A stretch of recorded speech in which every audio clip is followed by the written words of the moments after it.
பெரியாரை பற்றி எங்கள் கட்சியுடைய அதிகாரப்பூர்வமான தமிழ் மண் மாத ஏட்டிலே அப்போது எங்கள் கட்சியுடைய பொதுச் செயலாளர் அல்ல தோழர் ரவிக்குமார், அவர் கட்சி ஆதரவாளர் என்கிற மனநிலையில் இருந்தவர். அவர் பெரியாரை பற்றி எழுதிய விமர்சனங்கள் பெரியார் இயக்கவாதிகளை ஆத்திரப்படுத்திவிட்டது.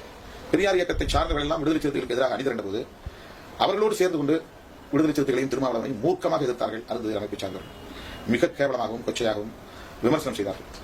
பெரியாரை பற்றி திருமாவளவன் பேசவில்லை, பெரியாருடைய அரசியலை பற்றி விடுதலை சிறுத்தைகள் விமர்சனம் செய்யவில்லை. ஆனால் அது அதிகாரப்பூர்வமான ஏடு, அதிலே சில விமர்சன கட்டுரைகள் இடம்பெறலாம் என்ற அடிப்படையில் நாங்கள் வைத்தோம். பெரியாரை கொச்சைப்படுத்த வேண்டும் என்பதற்காக அல்ல. ஆனால் தலித்துகளுக்கும் பெரியாருக்குமான உறவு என்ன என்பதை பற்றி அவர் சொல்லுகிற போது பெரியாரை அவர் விமர்சிக்க வேண்டிய நிலை வந்துவிட்டது. உடனே நான் அதை நிறுத்திவிட்டேன். பெரியார் இயக்கம் தரப்பிலிருந்து எதிர்ப்பு வந்த உடனே, ஏனென்றால் நான் அடிப்படையில் பெரியார் இயக்கத்தை உள்வாங்கியவன், பெரியார் அம்பேத்கர் கொள்கைகளை உயிர்மூச்சு கொள்கையாக எடுத்துக்கொண்டு போராடி கொண்டிருப்போம். ஆக அந்த விமர்சனங்களை பொறுத்துக் கொள்ள முடியாத பெரியார் இயக்கவாதிகள் விடுதலை சிறுத்தைகளுக்கு எதிராக செயல்பட்டார்கள் என்பதை திருமாவளவனுக்கு எதிராக செயல்பட தொடங்கினார்கள். அப்போது அருந்ததி அமைப்புகளை அவர்கள் பயன்படுத்திக் கொண்டார்.